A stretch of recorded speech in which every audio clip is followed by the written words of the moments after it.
Good evening, good morning, good afternoon, good whatever it is, wherever you are, folks, and welcome once again to Nerd Week Live here on all of the various social media platforms. We're on the YouTubes, we're on the Twitches, we're on the Facebook Lives. I think we're on the Facebook Lives. Doesn't show me as actually. There we go. Just saw the notification that it was gone live. There we go. All right, so we are on the Facebook Lives. Yay! And brought to you by us, the folks at Nerd Caliber. Nerdcaliber.com, and if you're into the YouTubes, youtube.com/nerdcaliber. I'm Rodney Brown. I'm the editor-in-chief of Nerd Caliber. If you're familiar with this and you're used to my usual blue and red blending into purple background, guess what? Fall's here. I live, so Salem, Witch City, Salem Witch Trials, the Halloween capital of the entire darn world. It's 3 miles that way. So I'm repping the Halloween with my orange background, which up against my white walls looks more creamsicle than scary orange, but what can you do? Joining me from the streets of Cyberpunk 2077 or just Tokyo, I guess, is my bearded brother. Introduce yourself, sir. Hi everybody, Greg Snyder, aka Wonder Llama, cosplay and photography. Pretty much all photography these days. Not doing any cons. Plug. I'm definitely gonna plug this one. All right. I don't know how many people are in the greater Boston area, so it's of hopefully some value. But yep, after quite a bit of searching and questing, shall we say, some very good friends of mine and I have opened a photography and video studio, just south of Boston, not too far from Providence, Rhode Island area, called Red Raven Studios. It is a fantastic, like 1,600 square feet. We've got 15-foot ceilings. We've got aerial equipment in there. We're going to be able to do all sorts of funky stuff. And we had our first weekend of photo and video work with a bunch of really talented folks and friends from around Boston. And maybe we'll do a Nerd Caliber thing there sometime soon. Did you mention the name of it? Red Raven Studios. There you go. So redravenstudios.art if you're out there on the web, and Red Raven Studios.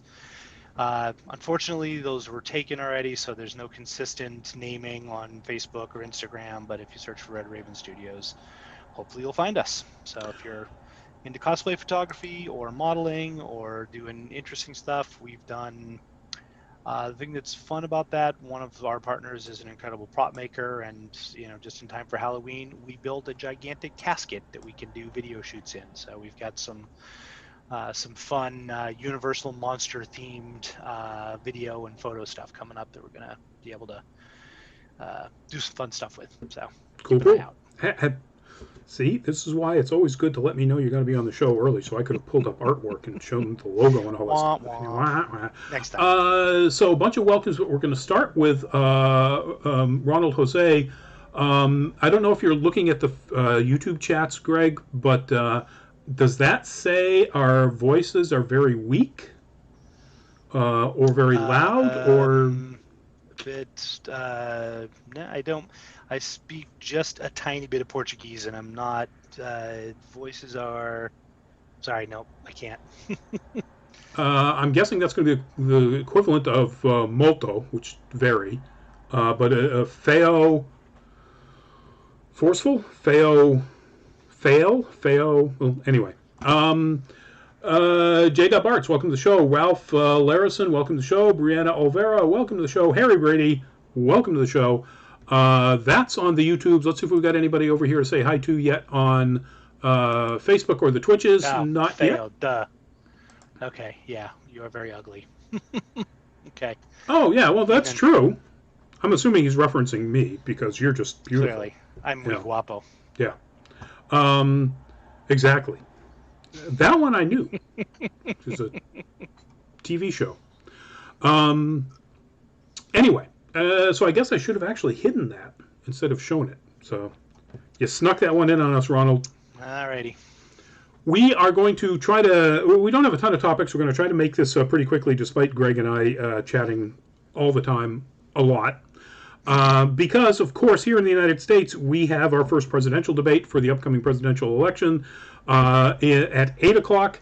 And we want, I mean, at 9 o'clock, because it is 8 o'clock Eastern Time, for those of you who are on the East Coast. And we want everybody to go tune into that. It's very important. Register to vote. Please, if you haven't registered, register to vote. You know, whatever you decide, whatever party you decide to vote on, you know, yeah, I've got my opinions, and, you know, I may think a little less of you if, you know, you vote one way or the other. I'm going to think a lot less of you if you don't vote. You know, that is a wonderful gift that is given to us. I consider it a civic obligation, and I think everybody should in this country of the appropriate voting age. But anyway, enough of me lecturing people about that sort of stuff. I do have one plug. In addition, Greg has his plug. I have our plug. Our first new live show, the Full Fat Spoiler Chat, will be Thursday at 8 o'clock. We will be taking a look at Doom Patrol. Why aren't more people watching this? Is it as wonderfully representational and bizarrely genius as everybody says it is? We're going to be looking at that. And as is the name, this will be spoilery. We will be talking about stuff that happens in the show right up until, because the second season is over. So both first and second seasons are on the table to hash out about, you know, what we think about this, you know, potential problem for the show as far as its like low viewership. So if you're interested in that, if you're a fan of Doom Patrol, if you like spoiler chats, if you don't watch Doom Patrol and you don't care, but you want to watch the two founders of Nerd Caliber, the two owners of Nerd Caliber, the founder Manny and myself, go back and forth about this show. Tune in Thursday, 8 o'clock, again, on all the platforms. And that will be a regular thing going forward. Thursday, 8 p.m., there'll be individual topics about something spoilery. And consider it less news like this and kind of a lot more, you know, people bitching back and forth about stuff. Podcast, that's the word I'm looking for. Think of it like a podcast. You young kids who end your podcasts and stuff. Anyway, on to our first topic. And that right there, folks, is the actor who you're looking at is Aldous Hodge. The character that you're looking at is Hawkman. And the news, confirmed now, I think, is that Aldous Hodge is in talks to be the Hawkman in the upcoming Black Adam movie starring Dwayne Johnson, The Rock, that has other members of Hawkman's original team, the Justice Society of America, already named as being in the movie, and one of which has already been cast. Atom Smasher, I believe, has already been cast. Noah Centineo. Well, I don't know who that is. Not familiar with him. Aldous Hodge, The Invisible Man, City on the Hill, which I don't particularly know anything about. But sorry, go ahead. No, that's just the one thing that I actually know him from was Straight Outta Compton. He played MC Ren, and killed it. There you go. They all did. I was gonna say the one I know him from is I don't know how many people caught it. Somewhat cheesy Ocean's 11-esque TV show called Leverage, with why am I blanking on his name? Timothy Hutton. Timothy Hutton as the lead guy. It was a corny, fluffy show, but it's one of those things I watched on Netflix when I was home, with a cold or something. And he was great in it. It was for the black nerds in the crowd. He was the quintessential black nerd. He was the super computer tech guy, and they would have been dead in the water without him. I should have looked him up on IMDb because it's not listed in the article here that he played that. I watched the first, I think, 2 seasons of Leverage pretty regularly. I liked it quite a bit, and he was outstanding. He was great. That's cool. So he's a good actor, clearly. and I'm really looking forward to this when it comes out. Apparently, they're not even going to start production until sometime in the spring, maybe late winter 2021, because Because COVID COVID. and stuff. Um, but yeah, I wonder whether this means that Black Adam is going to be in the same sort of current contiguous Justice League slash Superman slash Shazam universe. Remember, Superman, supposedly the Henry Cavill Superman, appears at the end of Shazam. Spoiler alert. Only from the chest down. So, That movie's 2 years old now. I think it's okay. yeah. I think we're out of the Spoiler alert. Okay.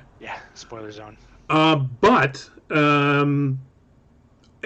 and set in the time period that Justice Society is supposed to be set in the one aspect of the DC comic universe in which the Justice Society was continuous in the same multiverse timeline, and that is like the 1940s and 50s characters.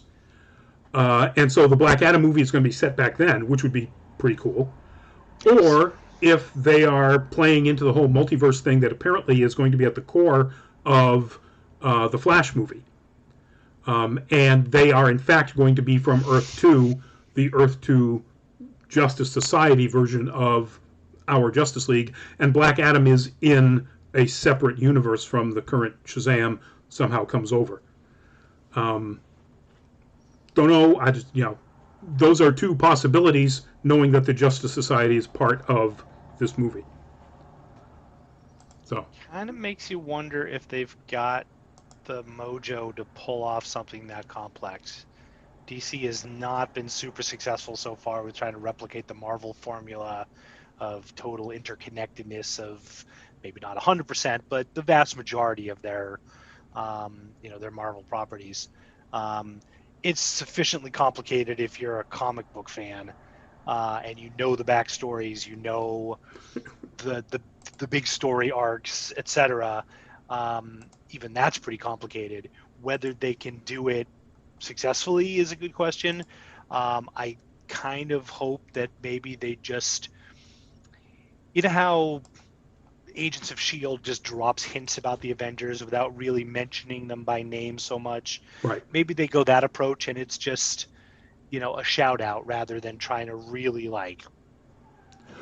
squeeze everything into a truly interconnected universe. Yeah, I think Luminous, welcome to the show. They're on the YouTubes. Yeah, I man. think they have to at least incorporate Shazam, because otherwise Black Adam doesn't make any sense unless they're going to create a completely different origin story for him and look. So I think it's at least going to have to be that connected. So at least as connected as Shazam was to Superman, probably more. But again, I don't know. I mean, they could try to take it, completely. This could be the Joker, the Joaquin Phoenix, the Joker version of Black Adam. I'm okay with that. Yeah, I mean, as long as it gives us Dwayne Johnson as Black Adam, I kind of don't really care beyond that. I mean, the two casting bits that we've talked about so far both sound pretty darn good. Yep. And just as an aside, casting a black actor as Hawkman, who is an ancient Egyptian brought to modern times, constantly being reincarnated, so I guess he could be reincarnated as anything, but, there ain't nothing wrong with him being a black man, folks. Yep. Constantly reincarnated Egyptian. So I've got the Hollywood Reporter article about this open. There's a picture of Aldous Hodge on one side, and there's a picture of Hawkman on the other side, and I don't know what era it's from, probably late 90s, early 2000s at a guess, but the chest piece where like the harness stuff comes together looks so much like the Thundercats logo in this picture. You know what? It really does. Or the Blackhawk crew, which was a DC sort of World War II era, fighter pilot aces. Wasn't that Joan Jett's band? It was, in fact, the Blackhawks. Yeah, it was very cool. Well done. I Well caught it. played, sir. Moving on, so we can actually get people to the debates. All right, what else we got? So this that is Duke Kaboom from Toy Story 4, and the news is that Evil Knievel's son is Kelly Knievel is his name, is suing Walt Disney Picture Company and Pixar for basically appropriating the likeness and use of Evil Knievel, even though this is a separately named character, and is trying to get some recompense out of it. Disney has said they will fight it, that it is, of course, completely without merit. Any of you who are old enough to know who Evil Knievel was, it's 100% a pastiche That's a good word for it. of Evil Knievel. Um, but it's a different name, and the costume looks different. And there've been plenty of other motorcycle stuntmen, and I don't recall Kelly Knievel ever suing Super Dave. For those of you who remember the old Super Dave show, Disney's pockets are much deeper. Exactly. You can get money out of Disney and Pixar. You probably can't get money out of. Wasn't Super Dave start as like a Letterman show skit? That was on, yes, and then it was on an HBO thing. I can't remember what it was, but yeah, I think it was a Letterman thing originally. I'm sorry. I feel like it was an opportunity missed by the Knievel family not to name this boy Chaotic Neutral.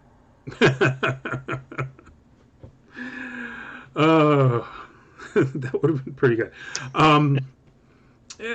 But Kelly's nice too. Sure. Yeah. So we don't, there's been no date set for the trial. That literally they just filed it last week. The lawyers for the Knievel family just filed this lawsuit. So who knows when this is going to actually happen? But it's going to happen, and I kind of think it's going to be funny to watch because Disney's got corporate lawyers that can crush people. Yep. And just the complete aside, because it's just literally broke before we went on the air, Disney now has more money because they laid off 28,000 people from their theme park division. Oh, wow. I did not see that. Yeah.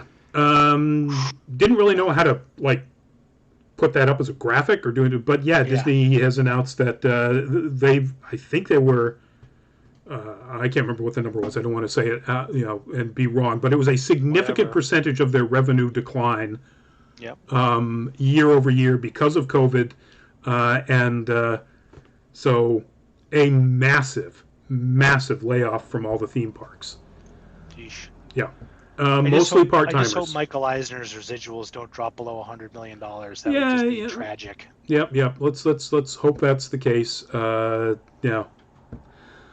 It would be nice if some of these people would turn back all of their, their stock options, their, share reimbursements, or their straight up salaries. Some of them still make, hideous salaries as well, to kind of help out these people and, keep them on the payroll, even if, hey, if you got a bunch of part-timers who work a bunch of restaurants, and you can't exactly keep them on the payroll to be Imagineers, engineers designing new, rides, you can keep them on the payroll to, rebuild infrastructure or something, Yeah, I mean, we talked about this quite a few weeks ago when they were first talking about some of this, and was it Walt Disney's granddaughter?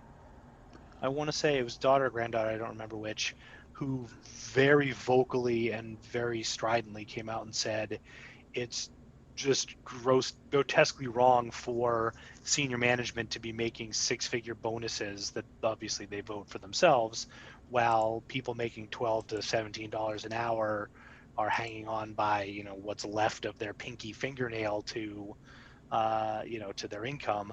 I mean, it's business. I get it. Every business is struggling. The entertainment industry has taken major hits, and they depend on bodies in parks to make money in that division, and they just can't do it. But yeah, it is pretty grim to see that, especially in light of how much some of the top management makes. Yep. Big hugs to anybody we know that still works in the theme parks. I think we both have a couple of friends who are still in there. Yeah, got a couple. So Most of them I know, for better or for worse, kind of got out and found other positions in non-Disney fields before or sort of right on the cusp of COVID. So that's true. That's true. And let's hope that those people who are being laid off can find something. Yvette Simmons Cruz, welcome to the show. Who likes anime and pets? Both. both. We were just having a discussion earlier about RE0. Um, What about anime pets? Anime pets. Oh, actually, yeah, some of those things you got to watch out for. Cube. All right, so here's a weird, super throwback question that probably only you and I will get anyway, but I'll throw it out there anyway. Does a Tamagotchi count Ooh. as an anime pet? I would say no because it's not an anime, even though it's an animated pet. It's all So ones and zeros. that's true. It's all digital, unless of course it's all hand drawn, in which case it's Sure. not all digital. Anyway, moving on I was trying to figure out a way to make a pet thing here, and there probably is one, but not that can be said on YouTube. That is, of course, Homelander and Starlight from The Boys, and the news is that Amazon, because of the incredible success of the second season of The Boys, from what I'm reading, like well higher viewership than even the popular season one, they have already given the green light and fast tracked, for that matter, a spin-off series that has no name yet, but is basically going to be set in the only college in the world that is solely for the development of superheroes, and of course it's run by Vought International. If you follow The Boys, it's the corporation that owns most of the superheroes. Licenses, hires, what it owns, I guess, is still accurate. And it is not, as far as I can tell, based on anything out of the Garth Ennis comics. But basically, so yeah, we're going to get like Sky High meets Animal House with lots of swearing, sex, violence, and gore. R-rated on Amazon.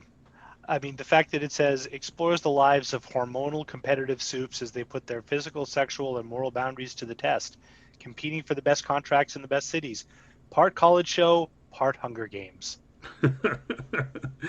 Hunger Games So would probably even. I'm picturing Blutarsky trying to draw a bow and shoot his dinner. Or all of the characters stripping in an elevator in the Marriott, Georgia. Do you think they'll get Stifler's mom in this one? Oh God, that would be great. Yvette, do you like Halloween? Yvette, you obviously didn't come in at the beginning of the show where I explained that this orange background color here is in honor of Halloween because I live about 3 miles that way from Salem, Massachusetts. Witch trials, Halloween capital of the known universe. So I am legally obligated, I believe, to enjoy Halloween. I don't think I could live this close to Salem and not. I think they'd actually have to force me to move out. That's, of course, not true for anybody who's going to not get that as a joke.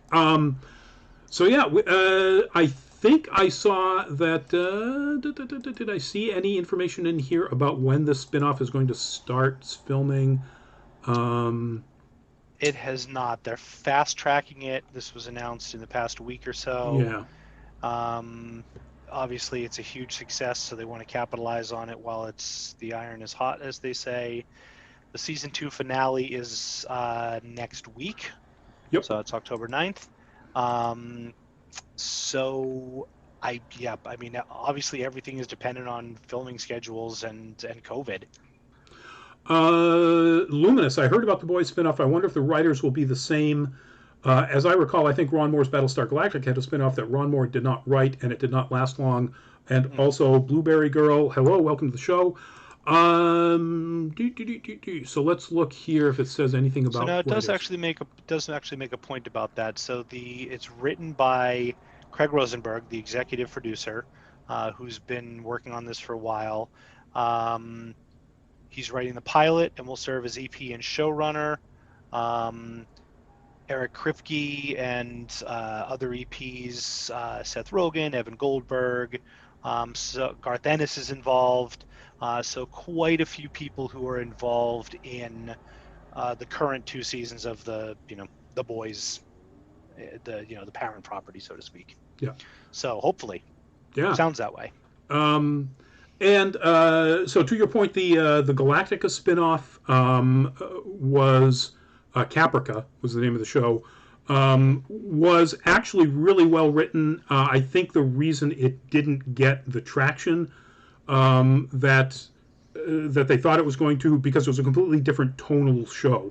It wasn't a runaway from bad guys. It was how the bad guys sort of got developed in the first place.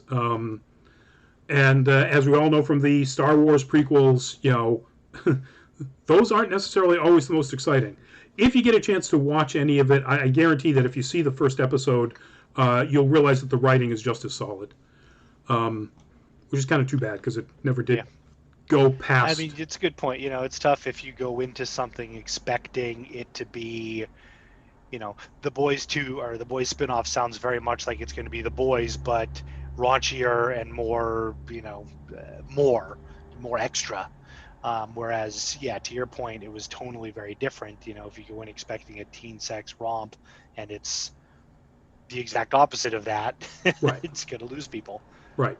I mean, it's clear that Homelander and a bunch of the top executives within both the various organizations of like the Seven and the Vought uh, do all they can to play up the morally upright Christian religious connections to their soups. So it would absolutely be plausible within the universe for it to be set in, ORU, or the equivalent of, an Oral Roberts University. Um, it won't be because they couldn't do the stuff that they're planning on doing, but it could be. Yvette, I got to go. Well, have a good evening. Thanks for tuning in. Moving on to our next topic. Um, so that was the promotional image that was released when James Gunn did his tour, talking about the upcoming Suicide Squad sequel, um, and that is John Cena as the character Peacemaker. Uh, this movie hasn't even come out yet. It won't be out until August of 2021, and they have already, HBO Max is planning on a spin-off TV series about Peacemaker starring John Cena. Gunn will be producing, and I think directing like the pilot. Um, and Cena will be the co-executive producer because it's John Cena and he controls his stuff. Um, Apparently, this is going to be going into production in early 2021 so that they can get some stuff in the crate, as it were, before Gunn has to then go off and start working on Guardians of the Galaxy later in 2021. Guardians of the Galaxy 3, that is. Um, so this could be interesting because if this is a pretty obscure DC character that came over when they bought Charlton, and so some of those Charlton characters like Blue Beetle and Static and so on became really super popular. Some of them didn't. Peacemaker was sort of a minor character that popped up in the DC canon for a while, and Yvette is back. Welcome back. That was quick. Um, and but the gist of what this guy is that he is a pacifist. He abhors violence and war to the extent that it doesn't matter to him how many people he has to kill to keep the peace. Yeah, it's a ridiculous kind. It was created to be Brilliant. satirical. It's perfect for a James Gunn movie, and it looks like this could be just a real hoot of a series. Wow. I'm getting a chuckle out of it as I'm rereading the article down towards the bottom. Invariably when they make these press releases, there's a little blurb from the directors, the stars, etc. James Gunn said, quote, Peacemaker is an opportunity to delve into current world issues through the lens of this superhero slash supervillain slash world's biggest douchebag. That alone, I don't know the character. I don't know shit about this particular slice of the DC universe, but I'll watch it for that quip alone. If you didn't, I take it you didn't see the whole James Gunn reveal back at the what the heck was that? It's a Warner Brothers thing. I can't remember what it was. Virtual Comic Con. Um, I didn't watch any of that. uh, they have a when they go through the what's sort of a trailer. It's actually sort of a behind the scenes. Um, and they get to talking to Cena. He said, I asked James what this was, what the character was like, and all he said was it's Captain America but a douchebag.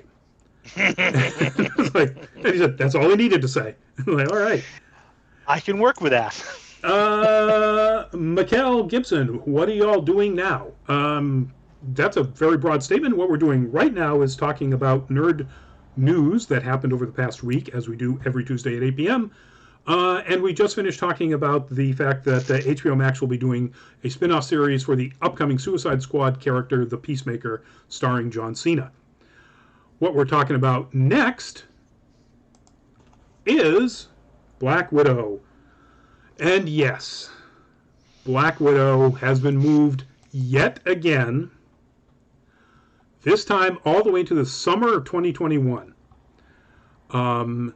So we will not be seeing the Black Widow movie at all this year. Jumping all the way from, they were still holding on to a November release, November 6th. I guess not technically summer, May 7th of 2021. Do seasons even exist anymore? I know. If... So, and that kicks like so much of the Marvel Phase 4, Phase 4 of the MCU down the road. Shang-Chi jumps from February 12th of 2021 to November 5th of 2021. No, I'm sorry, the Eternals jumps there. Eternals, yeah. Shang-Chi and the Legend of the Ten Rings, May 7th to July 9th. That's not actually much of a jump, so that's not bad. And then some other things that are filling in the spot that are, related, but not MCU. They're related in that they're being produced by the same production companies. Like The King's Man, which was the Kingsman prequel, is going to February 26, 2021. So, yeah, it's understandable, right? Pandemic, Yep. COVID. Yeah. Again, speaking of little things that get tagged into articles here, Kumail Nanjiani, who is in the Eternals, who I love, he's funny as bleep. Yep. Delayed until 2021. Marvel made the right, responsible decision. There's a pandemic. Nothing is more important than health and lives. I can't tell people to go to a movie theater till I feel safe going to one.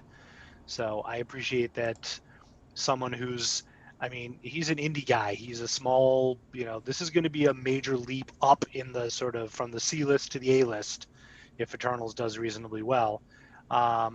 For somebody who came up as a comic and in bit parts in TV shows, for him to say, don't go to the movie theater, it's nice to see people taking it seriously. Yep. And all for the people in Hollywood, in production and so on, all they have to do is look at all of the shows that have started going back into production and immediately had to shut down. The Batman movie, Pattinson got sick. The Witcher, I can't remember the character, but someone, got sick. So many productions started and then immediately had to shut back down again because of COVID on set. I feel bad. I want to see all this stuff so badly. Yep. But hey, I don't want to die, and I don't want them to die. The irony that I see, well, not irony, but it is what it is at this point. So the bottom of the same article, there's a list of what is still slated for wide release in 2020. And most of these are smaller, second tier, or sort of more indie or more art house type movies. The only big name features that are still slated for 2020, No Time to Die, the new James Bond movie, Soul, which is the new Pixar movie, and Well, I'm sorry, Dune. Sorry, Yeah. totally forgot about that. Coming to America too. I didn't even know they were that far along in production. Um, Death on the Nile, which if you're a fan of ridiculous prosthetic mustaches, you may enjoy. Um, and incredibly, Wonder Woman 1984 is still scheduled to come out this year. Yeah, I don't think you were on. This was 2 weeks ago. I think we covered that where they bumped it Yeah, forward to December 25th to Christmas yeah. Day. Um, and We'll hey, see. let's hope that there's some way for people to go to the theater and not get sick. But hey, Merry Christmas. Here's a deadly long, for the rest of your life affecting lung infection. Have fun. Yeah, Um, it's to their credit, a lot of drive-in theaters have really seen a major resurgence because it's a safe way to go out and see a movie. yep. But not many of them are getting new releases. I mean, we talked about this several weeks ago. Jaws and Raiders of the Lost Ark, 40-year-old movies are like top of the box office because movie theaters, drive-in theaters can license the screening at a fairly good price, Yep. and people will go and see them. I do not want to see Dune in a drive-in theater. I'm, It, I'm just I'm just weird like that. Yep, 100%. December 11th, Free Guy.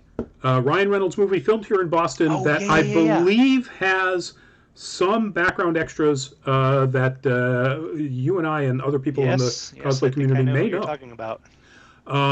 So let's hope that Yvette, I want to see all these movies. Yeah, all of us. Yeah, we all do. You and us as You well. know, the real tragedy in all of this is that Croods 2 may get pushed back. I mean, Yeah, that would make me just absolutely tear up. And Escape Room too. So I don't remember Escape Room 1, so I'm not pining for the sequel.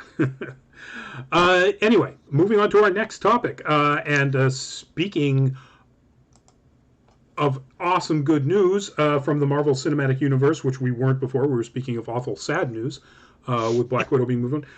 Samuel L. Jackson has committed to playing Nick Fury in an untitled upcoming Marvel Cinematic Universe TV show on Disney Plus. Um, Is this and news? well, it's news in that, as far as I know, he did one appearance in the second season, I think, of Agents of Shield. Yeah. Um, but they are, according to Variety, Jackson has signed on to star in a new Disney Plus streaming series from Marvel Studios, which will feature Nick Fury. Unclear what the title of the show is and exactly what it's going to be based on, whether it's going to be him on the run after the dissolution of S.H.I.E.L.D., whether it's going to be his building up of S.H.I.E.L.D., in which case, who knows what they're going to do with Hydra, whether it's going to be,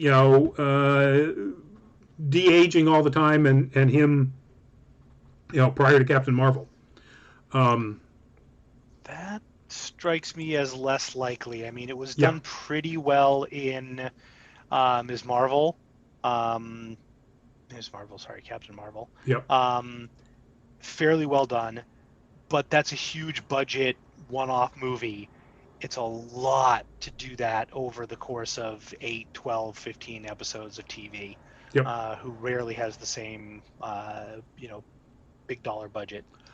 So this interests me. As they say, he was last seen in Spider-Man: Far From Home. This is a spoiler because Spider-Man: Far From Home is not 2 or 3 years old.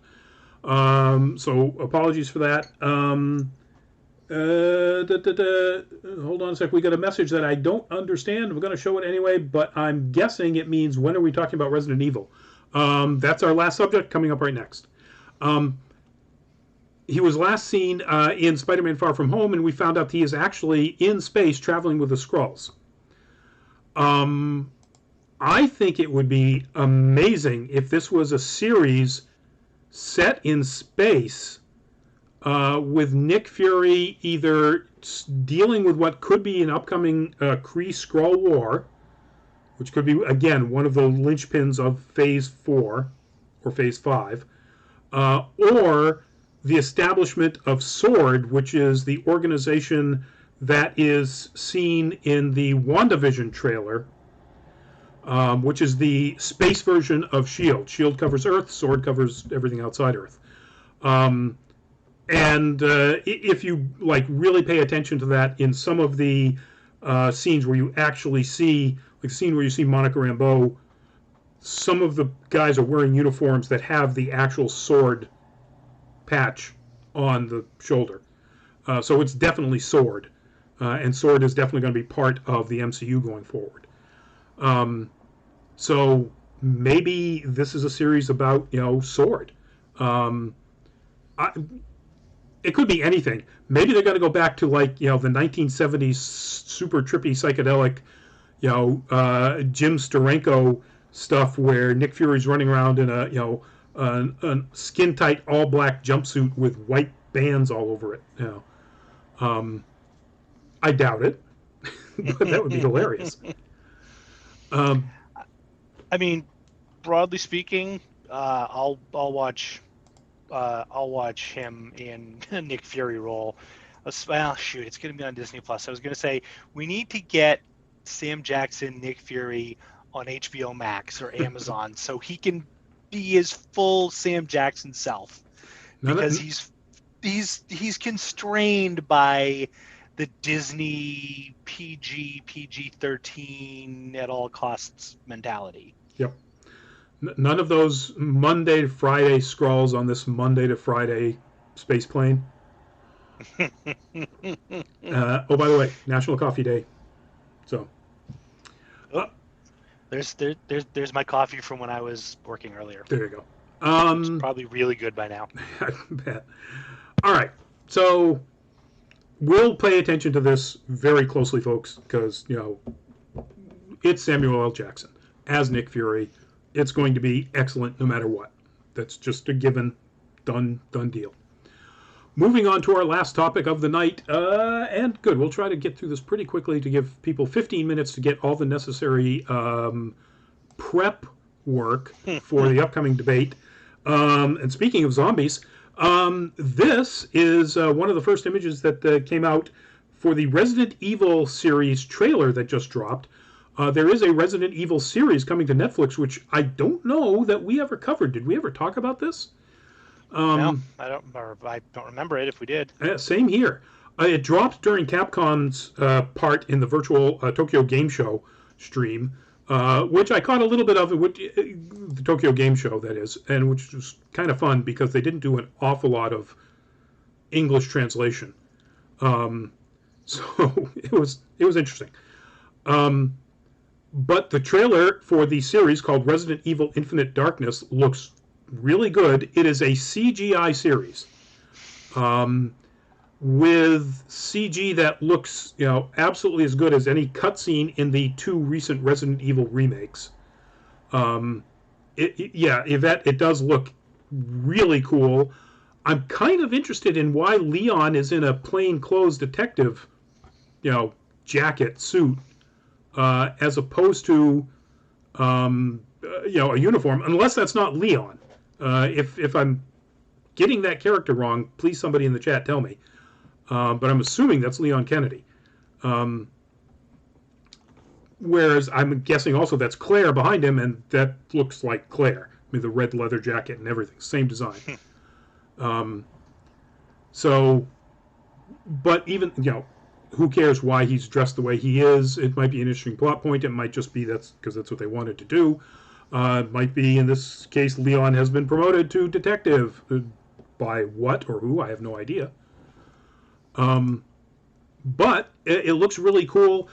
Now, we have talked about there is another Resident Evil-based series that's happening, and that's going to be focusing on Wesker's two children.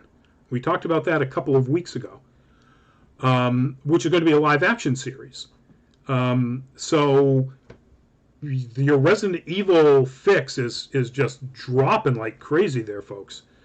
If you're a fan of the series, the movies, or the game series, you got a lot to look forward to.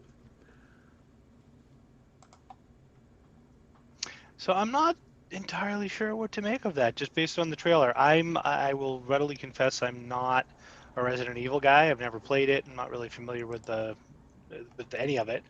Um, it's really fascinating that it looks like the animation is very deliberately echoing a game rather than taking you know cutscene type animation, or a full blown CGI or whatever animation they use. Um, can you think of any other series or any other big name, big budget type thing that has done that? I No, can't. not off the top of my head. The closest thing I can think of was the Final Fantasy movie that was sort of a science fiction futuristic storyline, um, in which the animation very much looked like it was from a Final Fantasy game, just prettied up. But it didn't look like they were going out of their way to try to make it um, Lion King realistic, which they could do. I mean, the technology exists. Um, so yeah, I'm not sure why they are doing that. Um, So it could just be 8 to 10 episodes of cutscenes with a through line and a plot, so uh, to speak. yeah. Now I'm guessing it's going to be a little bit more cinematic than that. A little bit more telegenic than that. Mm-hmm. But maybe not. And that may be what the Resident Evil fans want. We'll just have to wait until the series comes out, or we get to see more of it. And there's almost nothing in here about when the series comes out. Um, yeah, so this little article has almost nothing about it. So, can't tell you if it's 2021, 2022. I would assume if they've got enough to release a teaser and it's Netflix, it's coming up, within 6 months or so. Netflix doesn't like to tease things that far off usually. Yvette, are you going to post tomorrow? Post articles on the website? Post videos on YouTube? Post mail to our local mail? Yeah, anyway, got to be a little more specific than that, Yvette.